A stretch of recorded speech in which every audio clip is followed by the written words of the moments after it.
Koneksi antar materi modul 2.3 Coaching untuk supervisi akademik oleh Dewi Nirmala Anggarini, calon guru penggerak angkatan 7 dari SMP Negeri 4 Ambarawa. Perkenalkan, fasilitator adalah Ibu Dwi Puspitasari. Kemudian pengajar praktek adalah Bapak Manto SPD MPD dari SMP Negeri 2 Getasan, Kabupaten Semarang. Tujuan pembelajaran khusus, calon guru penggerak menyimpulkan dan menjelaskan keterkaitan materi yang diperoleh dan membuat refleksi berdasarkan pemahaman yang dibangun selama modul 2 dalam berbagai media. Kesimpulan dan refleksi materi pembelajaran modul 2.3. Pengertian coaching.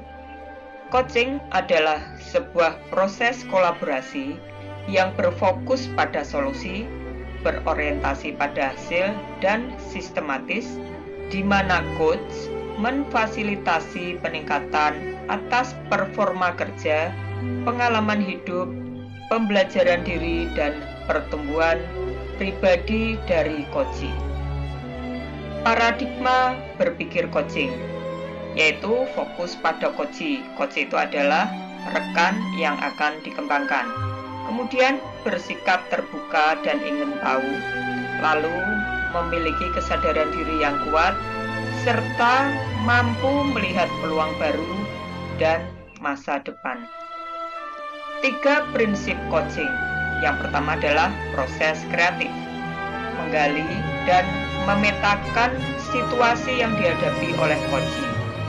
Pihak yang memposisikan diri sebagai coach akan mengajak dan membantu coach menggali potensi dirinya sehingga menemukan alternatif yang baru. Prinsip coaching yang kedua adalah memaksimalkan potensi. Proses coaching ditutup dengan mengambil kesimpulan yang disampaikan oleh coach.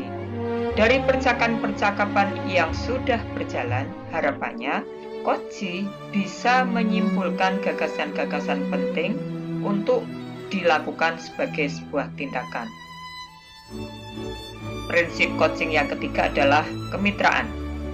Coach dan coach berperan sebagai mitra, sehingga keduanya setara. Coach hanya berperan untuk membantu coach supaya dapat lebih memahami situasi yang sedang dihadapi. Selanjutnya, coach akan belajar dan menetapkan keputusan sendiri. Coaching dalam konsep pendidikan. Menurut filosofi Ki Hajar Dewantara, peran guru dalam coaching sebagai coach dan siswa sebagai coachinya.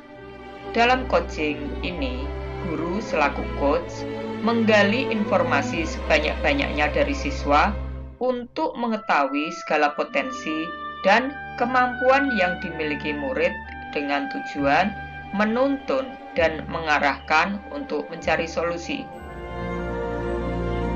Sistem Among memahami pendekatan coaching menjadi selaras dengan sistem Among sebagai salah satu pendekatan yang memiliki kekuatan untuk menuntun kekuatan kodrat anak, sebagaimana diungkapkan oleh Ki Hajar Dewantara dalam sistem Among. Tutwuri Handayani adalah salah satu kekuatan dalam coaching. Kompetensi inti coaching, yaitu kehadiran penuh, mengajukan pertanyaan berbobot, dan mendengarkan aktif. Kehadiran penuh adalah kemampuan untuk bisa hadir utuh pada coach atau di dalam coaching tersebut sebagai coaching presence, sehingga badan, pikiran, hati selaras saat sedang melakukan percakapan coaching. Kehadiran penuh ini adalah bagian dari kesadaran diri yang akan membantu munculnya paradigma berpikir dan kompetensi lain saat kita melakukan percakapan coaching. mengajukan pertanyaan berbobot. Pertanyaan yang diajukan oleh seorang coach diharapkan menggugah orang untuk berpikir dan dapat menstimulasi pemikiran coachi, memunculkan hal-hal yang mungkin belum terpikirkan sebelumnya, mengungkapkan emosi atau nilai dalam diri, dan yang dapat mendorong coachi untuk membuat sebuah aksi bagi pengembangan diri dan kompetensi. Mendengarkan aktif adalah kemampuan untuk fokus pada apa yang dikatakan oleh lawan bicara dan secara keseluruhan makna yang tidak terucap. Alur Tirta. Alur Tirta, percakapan Tirta itu adalah T, tujuan, I, identifikasi, R, rencana aksi, dan T itu adalah tanggung jawab. Tujuan itu adalah menyepakati topik pembicaraan dan hasil pembicaraan.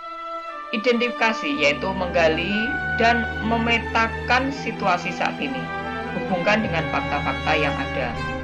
Rencana aksi adalah mengembangkan ide untuk alternatif rencana aksi atau solusi.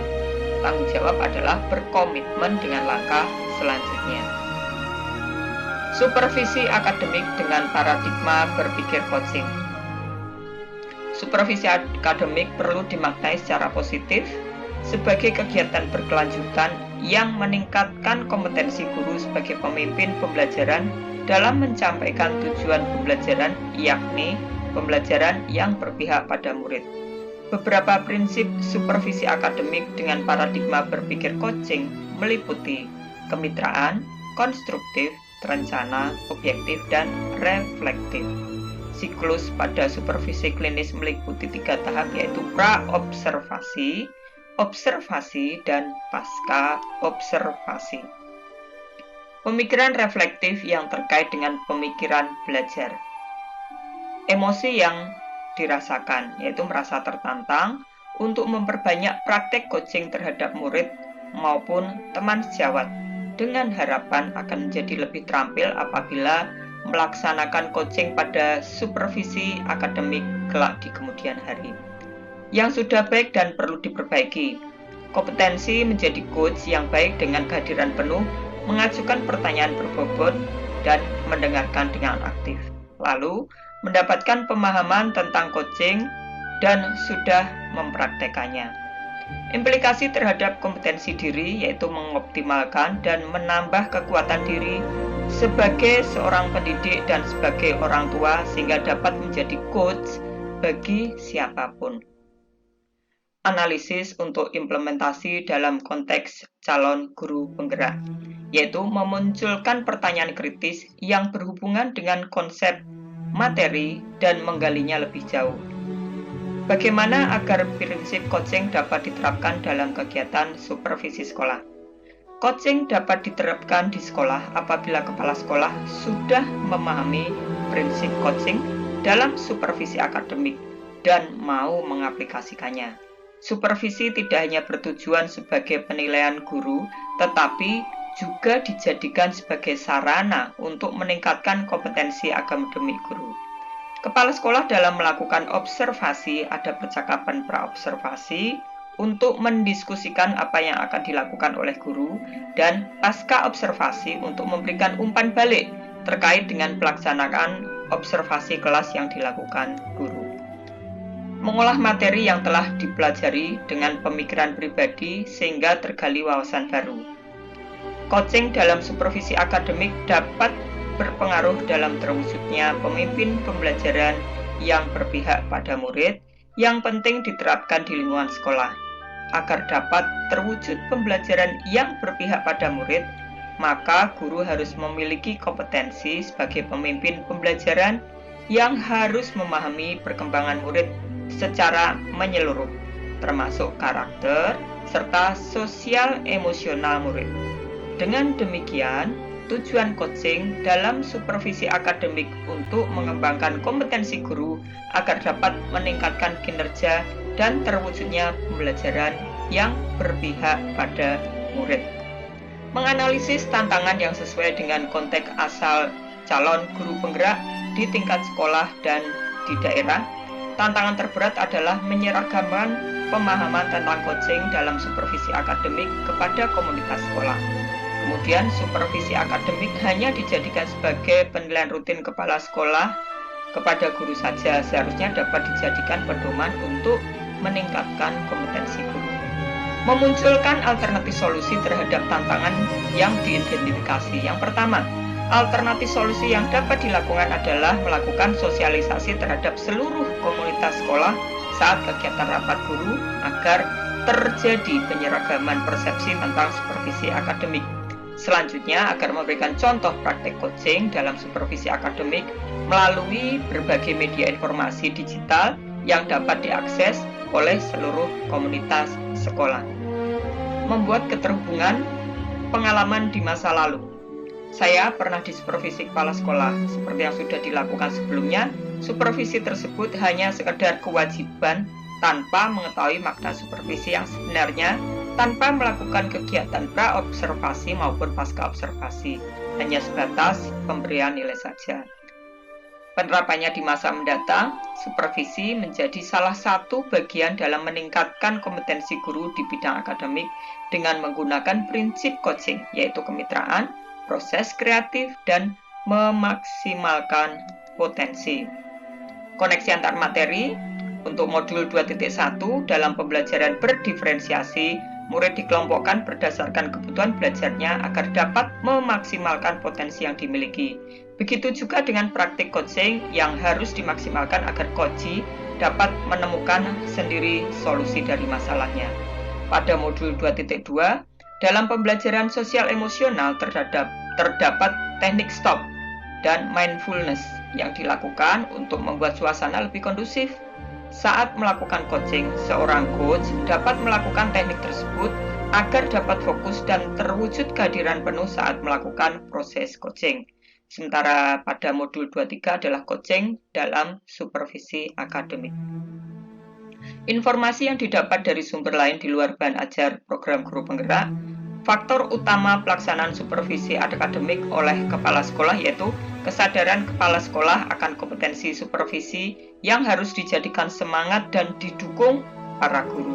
Coaching yang diberikan kepala sekolah akan berpengaruh pada proses pembelajaran.